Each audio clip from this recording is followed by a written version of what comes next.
can't hold it on the road when you're sitting right beside me and I'm drunk out of my mind, merely from the fact that you are here. Good morning, YouTube viewers. My name's Chris, and I want to do a video which is sort of a response to Tales from the Crate. Andrew had recently done one called The Parts Are Greater Than the Whole, or vice versa, but some bands or artists that were, unfairly maybe identified by a single thing, but they had an entire career and had done much more than people know about them. So this is my contribution to that, or this could be considered an under the radar type video. Several people have done those, but this one is the artist John Stewart, folk rock. Started out folk, then went more to folk rock, but he was born in San Diego in 1939 and died in 2008. And he started out, well, we'll start with the Kingston Trio, and he'll tie into that. But Kingston Trio started in 58, I guess, where they were signed to Capitol, and they went on to become one of the biggest Capitol music artists that they had. I think I read that they were responsible for 15% of Capitol's revenue at one point in around 1960, and they had a very successful run of several years during the folk craze, 58 to 60 or 61, and then so many other folk acts got in there. It started to dilute it, and then the British invasion happened, and so things went downhill from there. But Kingston Trio started out, and they had used a couple of songs from John Stewart. This was the first album that I noticed that John Stewart had a track on. Here we go again, somewhere around 1960. The original John Stewart, Dave Guard, Bob Shane, Nick Reynolds. And John Stewart wrote a song on here called Molly D. So a little clip from that track.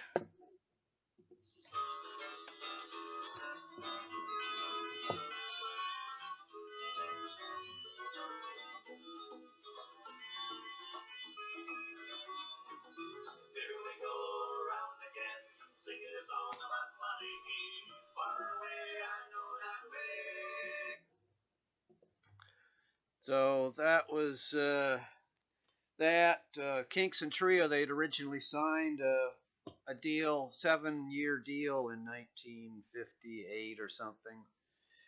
And as the years went by, 1961 or so, cracks started forming in the group. Dave Guard wanted to go one direction. The other two members I guess Dave Guard wanted to go more authentic, writing their own material, and the other two, I think, said, let's just keep it like we're doing. We're doing pretty successfully, so why change things? So Dave Guard ended up leaving the band in mid or late 1961, and so to get a replacement, they found John Stewart, who they were aware of from songwriting. So John Stewart came into the band, singer-songwriter, multi-instrumentalist. This was the first album that he was on, 1961. Kingston Trio Close-Up. So he stayed with the band through 1967. They had another hit song called The Reverend Mr. Black, which John Stewart wrote. So we'll play a little clip of that.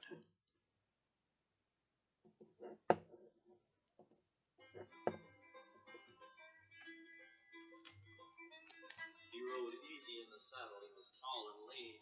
First he thought nothing but a streak of mean could make a man look so downright strong. But one look in his eyes and you knowed you was wrong. He was a mountain of a man, and I want you to know he could preach hot hell or freezing snow. He carried a Bible.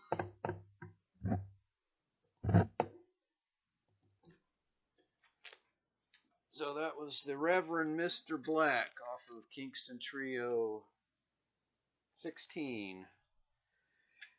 And then this was the last album that he was on in 1967. Back in Town, recorded at San Francisco's Hungry Eye.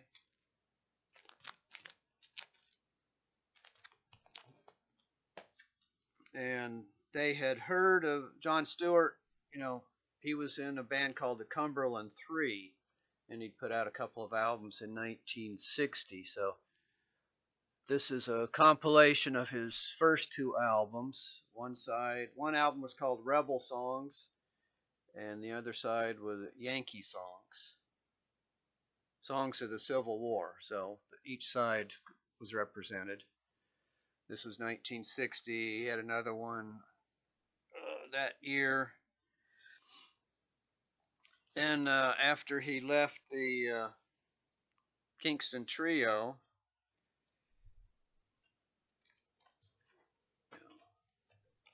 he went on, and one of the things the Discogs one-line summary of his career said he's best known for writing the song Daydream Believer, which the Monkees had a hit from. So here's the Monkees' Greatest Hits album with Daydream Believer on it. And a quick clip from that.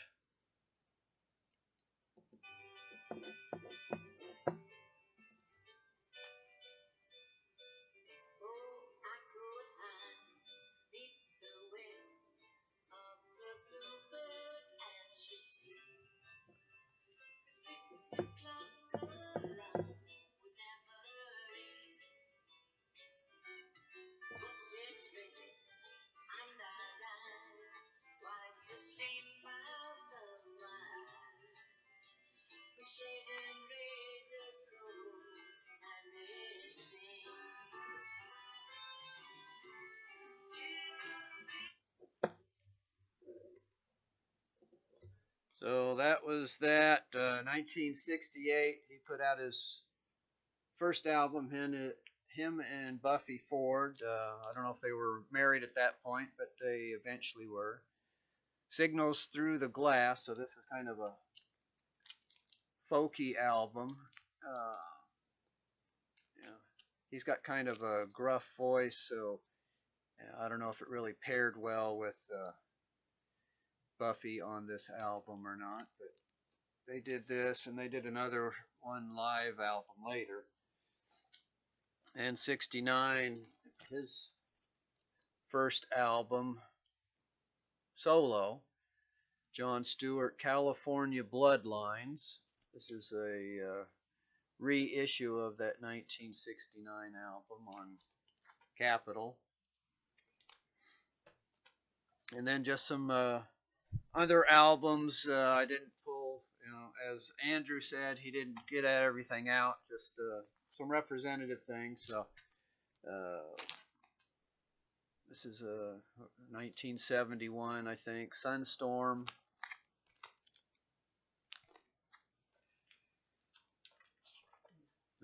'74, Phoenix Concerts, 2 LP set on RCA.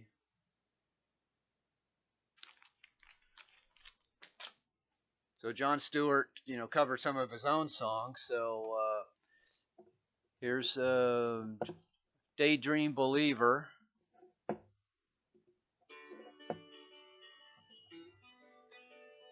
Less poppy.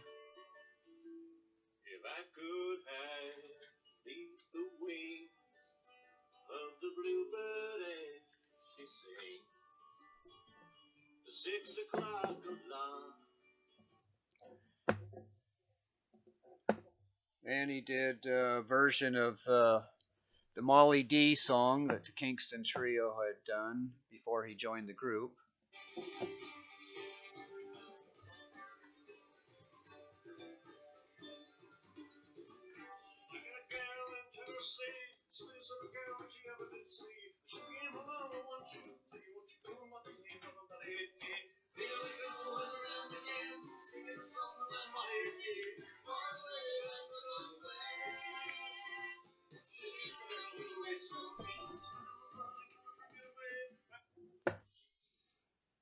So, just some other ones. 1983.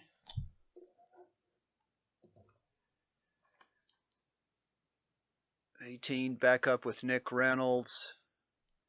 Revenge of the Budgie. Don't know if I got his name right earlier, but Nick Reynolds was one of the original founding members of the Kingston Trio. And then EP off of same material, Nick Reynolds. It's on this cute little mini CD, CD3.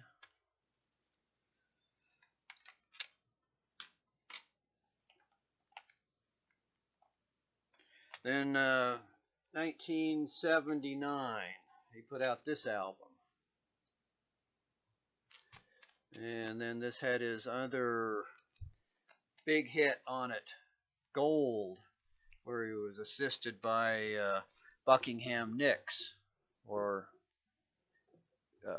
Lindsey Buckingham and Stevie Nicks. So a little clip from that.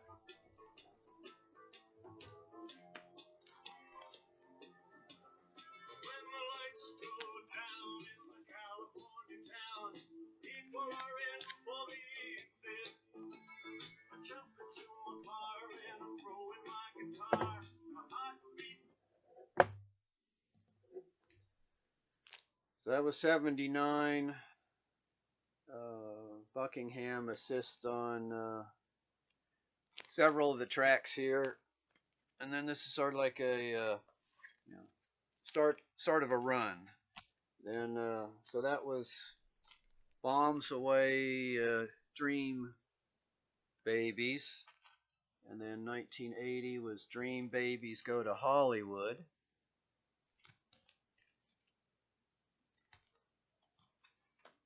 1982, Blondes.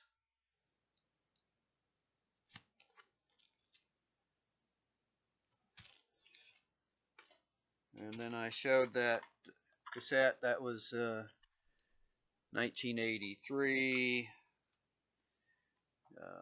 1990, Neon Beach, live. And Deep in the Neon, live at McCabe's.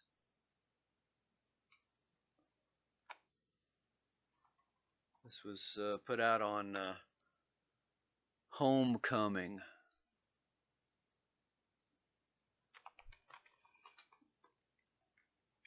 Uh, 1996, this 3 CD set was put out called American Journey. Disc 1, The Last Campaign.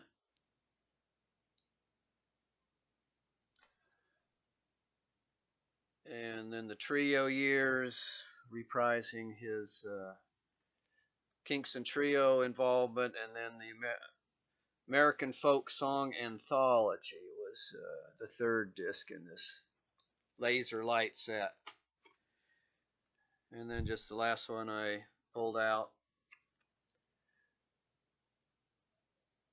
Darwin's Army.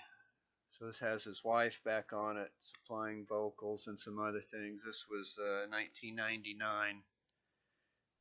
And he put out a couple more albums. So he had a little bit more to his career than just writing Daydream Believer, though that may have helped. And that later song, Gold, which was a radio hit. Some of the songs you could hear, things that influenced him or he influenced them. But like I said, there was a career there besides the one or the two songs. So that was John Stewart in a capsule. So thanks, everybody.